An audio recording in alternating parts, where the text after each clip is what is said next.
to my gym in my home, and tonight I'm going to talk about a few things. It's usually Q&A night on Friday, so I might be able to get into some of that. But one thing I'm going to talk about is the subject, you can never win at this.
So stick around to see what I'm talking about. And for those of you that do not know me, I've been involved in network marketing now for 41 years. 28 years ago, I was totally bankrupt, broke, sold a junk truck to get started, put $200 into my network marketing business. I've been full-time 28 years. It's been awesome. If you have to work, there's no place like home. Travel the world, just loved it. Just love everything about it. So I'm going to acknowledge some awesome people coming out of the shadows and to the campfire. And the first one is Stephanie from Minnesota. Hey, Stephanie, how are you? Carlos in New Jersey, how are you? John in Baltimore, good to see you, John. How are you? And Charles, hey, in Georgia.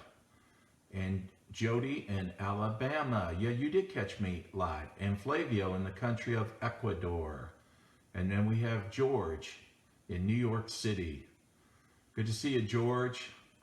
Hope you're doing well. And I hope it's starting to warm up in some of the places that you're in. It was a little chilly today, but I was enjoying being outside. KO, what is happening? I forgot where you live, but good to see you, Cindy.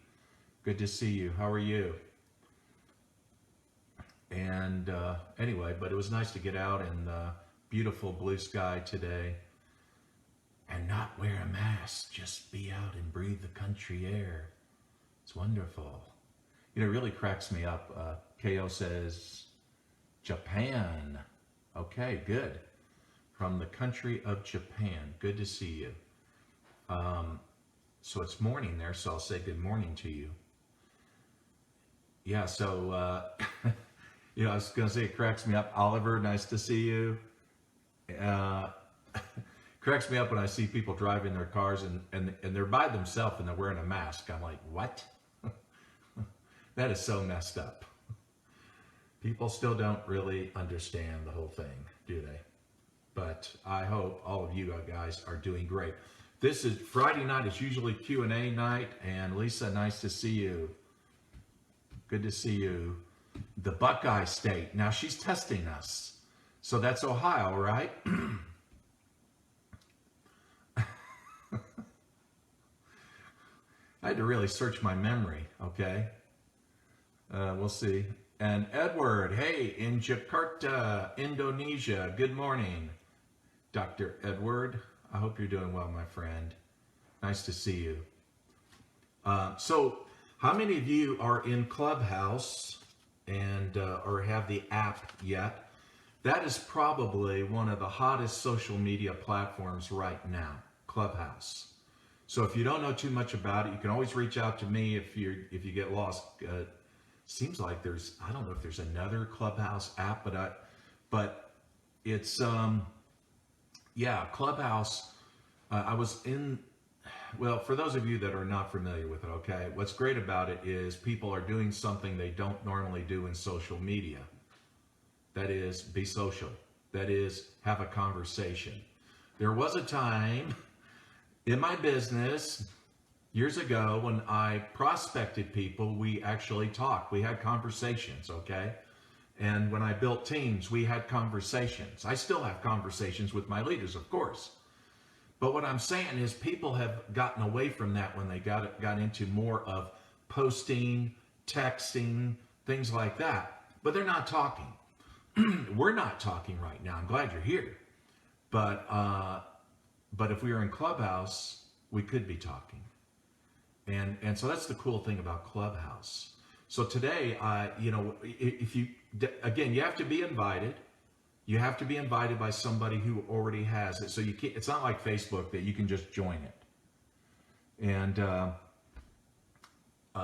Cindy says, yes, I'm on, but I don't know much about it, using it yet. So the thing is, what you have to do is just do what you said. You have to use it. So when you do get invited, first of all, download the app. And then it's going to have you on a waiting list. And then find somebody who's already in Clubhouse. And then get them to send you an invite. And then when you get the invite, set up your profile. Put a nice picture of you, not your dog, okay, of you. And then a profile about you. Now don't worry if you haven't had a lot of success in network marketing. It doesn't really matter. You can talk about the very things, your intentions, what your goals are, what you're going to do, and maybe some of the awesome things and awesome people that you're working with. And just stuff about you, okay? But set up a profile.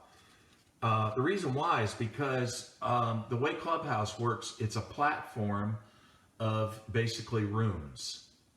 You can sort of look at it like this. Have you ever gone into a hotel and you looked at the marquee?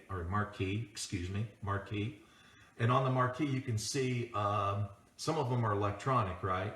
And it'll tell you in different ballrooms who's in the ballroom, what company it is, blah, blah, blah. Clubhouse is like that too. So that when you open the app, you're going to see a marquee and of rooms and different subjects of what they're talking about. It'll also tell you who's in there, who some of the speakers are already. So you choose a room, just click on that, and then you're in the room. And so there's a couple of things that's cool about it. Number one, you can take notes and learn things. And by the way, it's not all about network marketing. It can be about anything, really. But a lot of networkers are using it. And again, some of the cool people that you're going to meet that you'll want to eventually prospect are not the ones who go in the network marketing rooms. They're just cool people. A lot of cool people use it, right? So that's one thing. And then the other thing is when you're in the room, that you'll see a hand, a virtual hand, like that, okay? So if you have a question or you want to make a comment, touch the hand, okay? And some of you might be a little nervous at this. It's okay that you are, because again, you've gotten so used to just texting, posting, not talking where people are listening to you. So it's different because a lot of us have gotten away from that, right? Yeah. So what's really powerful about Clubhouse is that when you do that, you raise your virtual hand, you can ask a question, or you can just make a comment, or you can give some content if you want. I did that today. Today we talked about, let me see, we talked about what are some of the things that really get you in motion to start your day? What is most important? What should the priorities be? And then how do you do it? So that was being discussed today. And so I jumped in that conversation, and that's what I did. So, but what happens is when you do that, and even if you don't raise your hand, it doesn't matter.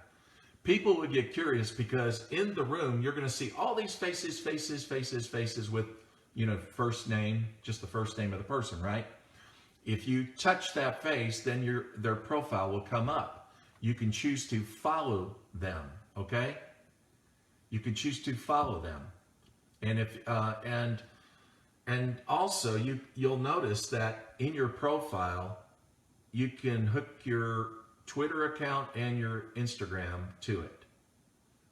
So if you wanted to increase your following in Instagram, that's a great way to do it.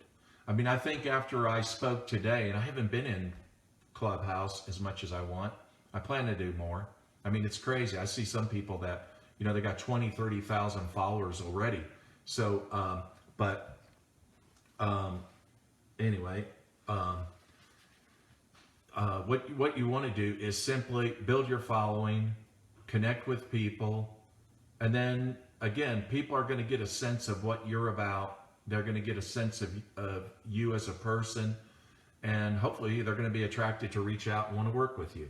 But it's really great. What I love about Clubhouse is it's going back to one of the most fundamental,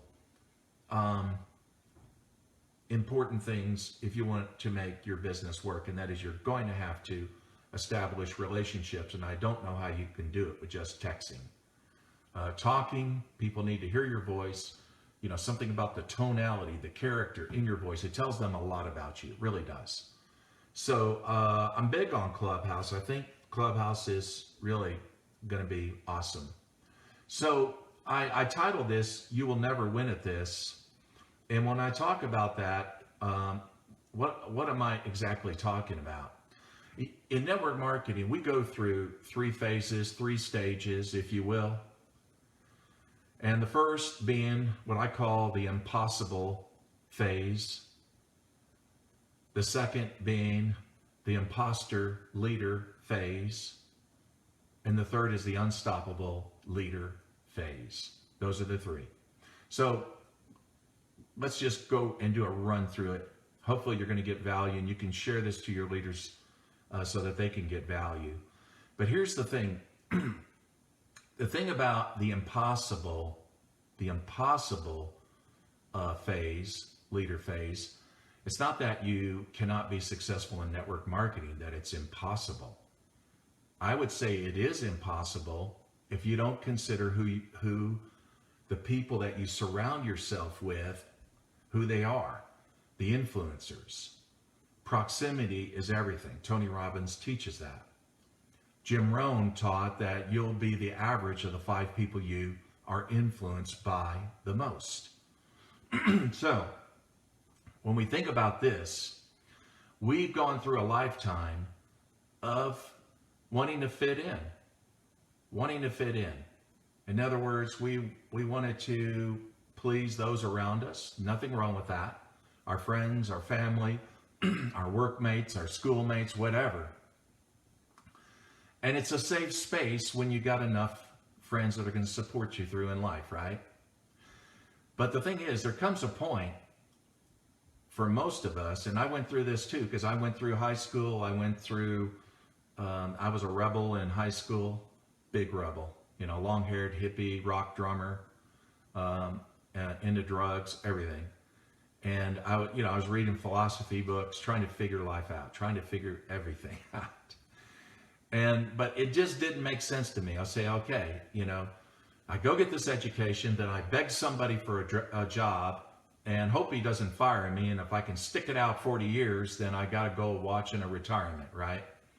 And then I thought, but then I'm, too old and maybe too sick to even enjoy my life. And so here's the thing.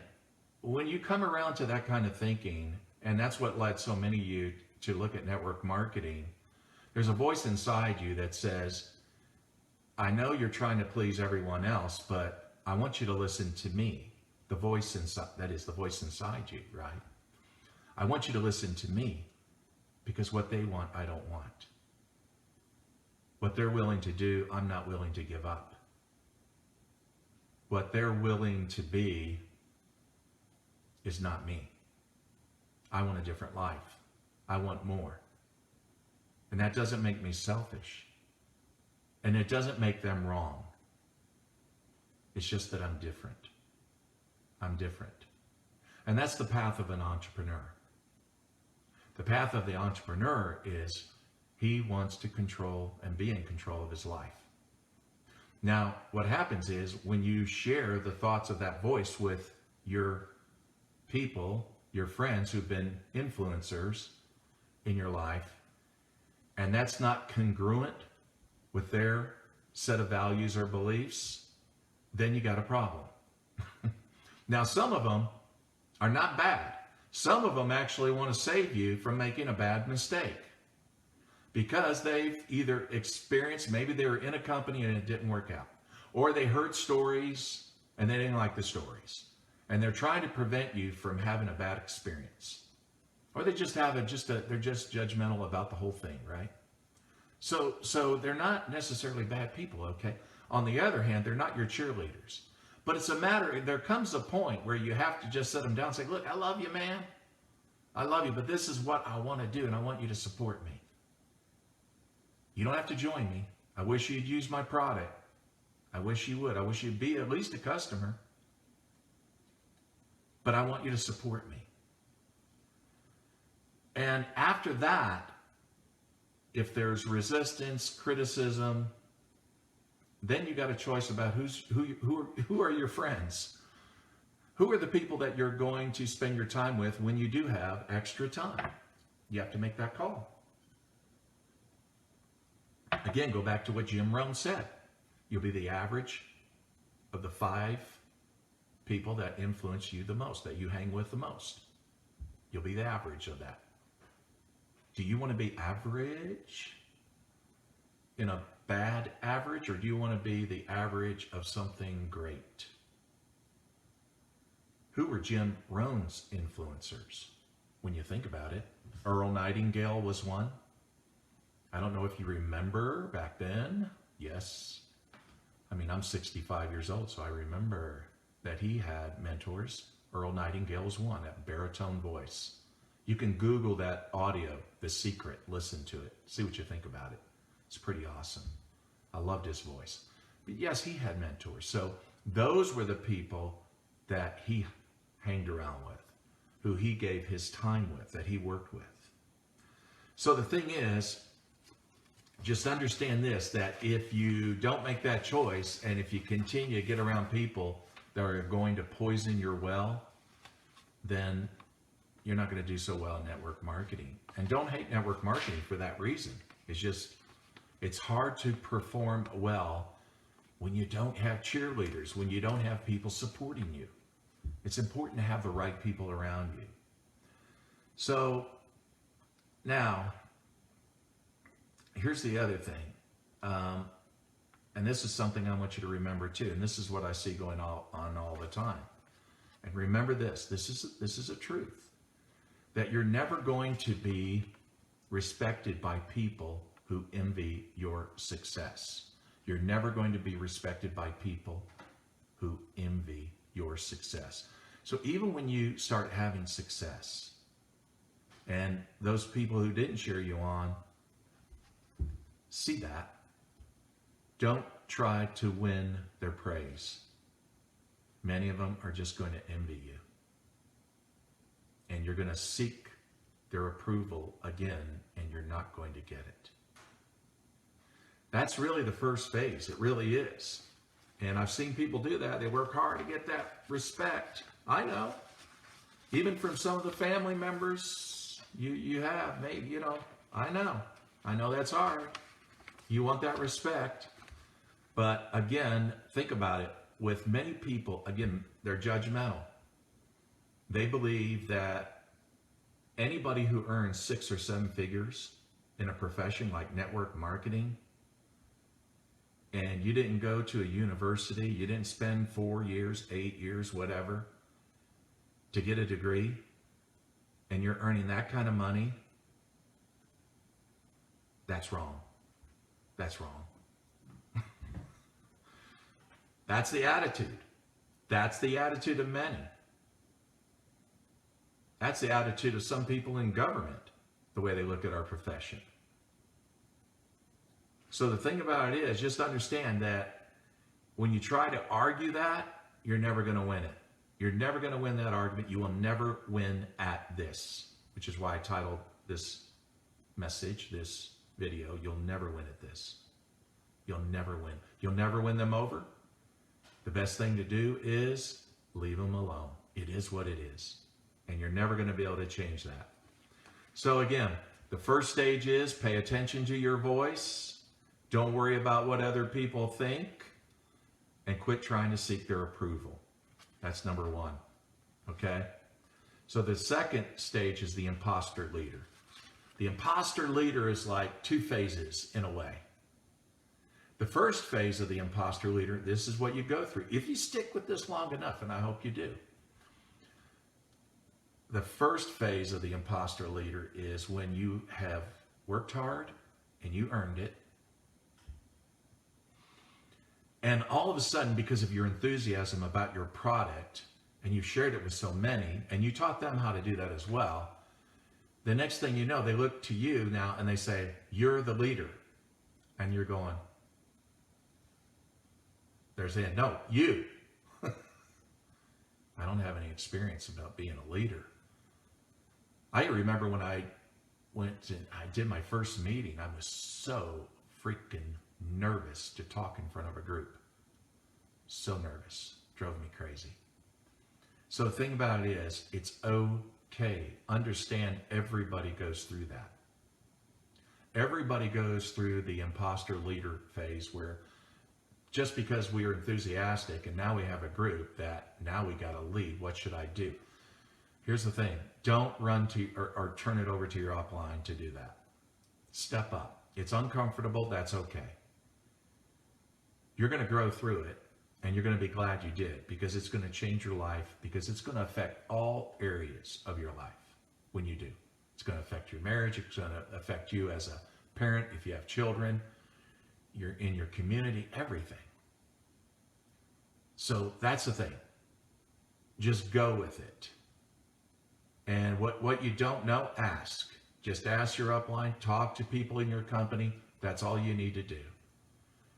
And just understand this, that most of the things you're going to train on are basic. So it's not like you got to go to some school. You don't. And you don't have to become a scientist or a naturopathic doctor to explain your product. Okay? Matter of fact, the less you know, the better. The more you talk, the less you make. So that's the first phase of the imposter leader. The second is when you did that and you took the lead and you did the meetings, whether there were Zoom meetings or trainings that you did, events that you did, conversations you had, all those great things that you did, and then some of your upline, because you outranked them, or some of your downline who haven't achieved your rank, and then they say you got lucky. You're the imposter leader. You got lucky. You got somebody down there, down on your 16th level, who took off like a bonfire, went to the top of the plan, and that's where most of your income is coming from. You just got lucky. There's a problem with that. And here's the problem with that, which is why that's a lie. Number one, compensation plans, all of them, require that you have more than one leg if you're going to get paid. If you're going to rank at any decent rank level, you're going to have 2 or 3 strong legs. Strong legs. And then outside of that, you might have to have customers or enrollees, okay? But you're going to have at least 2 or 3. So that means if you got lucky once, then you got to get lucky twice. And then you got to get lucky a third time. It's not luck. That's intentional. It's intentional. That's the intentional leader, not the imposter leader. You don't listen to those people. Because I like to know when they make that comment, the guy down on the 15th level that took off, bonfire, whatever. Okay, what about the people under him? Did he get lucky? Or what about the person down below that guy? Did he get lucky? How many people got lucky? Or it was okay for him, but it's not okay for you because you're the imposter leader. Yeah, it's unreasonable, isn't it? Very unreasonable. So that's the thing. Most of your income is going to come, there's no question about it, from one or two teams. But this is network marketing. And that's what network marketing is about. It's a accumulation of a lot of people's efforts. It's not one person. There's not one person who did all the sponsoring. There's not one person who did all the recruiting. There's not one person who sold all the product. So don't be bothered by it, because if you focus on the imposter leader, talk that they have about you, you're going to get upset and you're going to lose your joy. That's how you deal with that. I've been through that. And to me, it's just jealousy. It's just jealousy, and it's childish. The whole thing. I'm not responsible for all my success. It's the accumulation of a lot of people. And that's true for anybody at any rank in any company. Nobody does it alone. Nobody. Now some people might spend more time training. They're more hands-on with leaders, and they deserve that praise. They really do. People that work hard, they deserve that praise. But don't be worried or concerned if you hear talk and somebody says you just got lucky. That's the thing. Now the third being the unstoppable leader. The unstoppable leader, that's the third phase that you go through when you become successful in network marketing. The first two hurdles, the first two humps, once you're over that, the third phase, then you have a significant business that you're getting paid on. You have a choice whether you can stay engaged with it or not. Now, I don't hear from my upline. I don't. I really don't. I haven't heard from him in over a year. I talked to my president, CEO. He's probably the best upline I have. Again, it's okay. It's okay. Some are going to retire. I advise you not to do that. I advise you to stay engaged. That's why I joined Clubhouse, right? I said, okay, wow, this is different. It's not about posting. It's not about texting. It's about conversations. People are talking. You're hearing voices. So, again, it's a good thing. It's a good thing to stay engaged with your leaders through all these platforms, especially now in the crazy time that we're living. These are the tools that we have. I recommend that you stay with it. You be the unstoppable leader. That means you got to work at becoming relevant. I always have. I'm at 65 years old, okay? I'm still working at being relevant. I know how I did it 30 years ago. I know how I did it 20. I know how I did it, 10 years ago. How do you do network marketing today is always the question, if you want to be relevant. And the principles never change. That's the good thing, because if they did, forget it. I'd go do something else. It's the tools. It's the platforms. And wherever people go, that's where you need to go, because that's where you're going to find them. So that's it on that. So hey, Mitch, are we following one another in Clubhouse? I hope so. I was in a room today. We had some fun. Anyway, so now if you have a question, you could throw it out there. And let me see. To George. Okay. Maybe. Okay. So Flavio from Ecuador asked the question that the Clubhouse app, once you download it, where do you get the invite text? Well, if you know somebody in Clubhouse, say, invite me.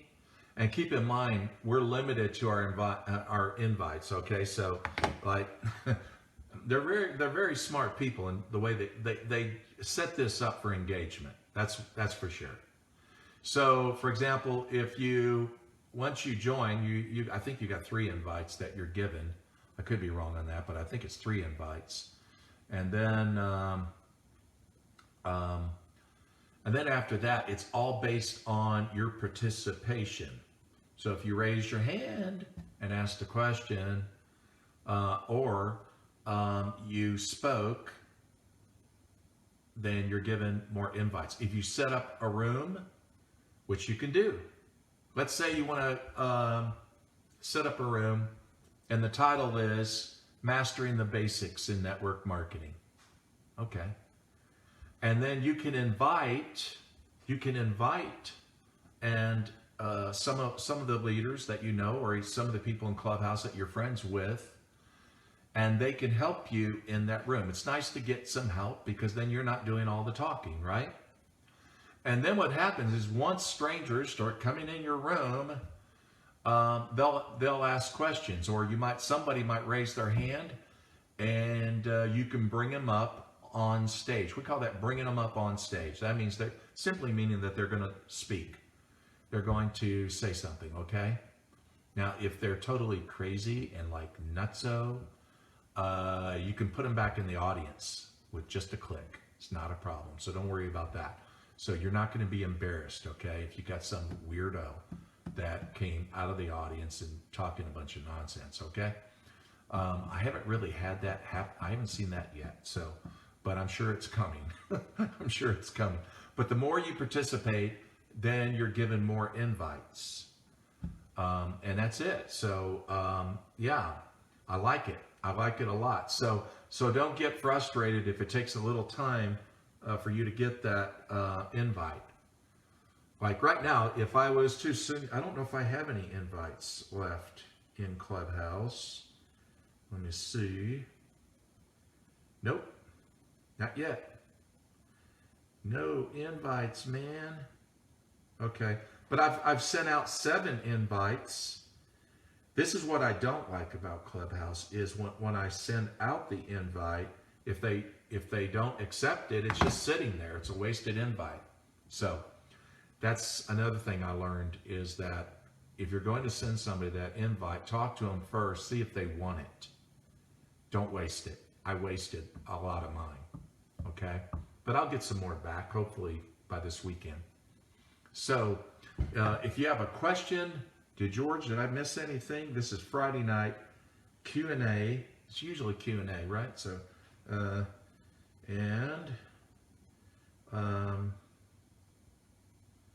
I guess that is it. Man, you guys are awesome. Awesome, awesome. I hope you're really doing well. Had an awesome week. And have a safe weekend, whatever you do. Appreciate you getting on. I'll put out some value this weekend. And if you don't have my book, Reaching the Peak, it's in English and Spanish on Amazon. It's called Reaching the Peak. Hey, C-Ro, good to see you. Thank you. All of you guys, love you very much. Have a great evening.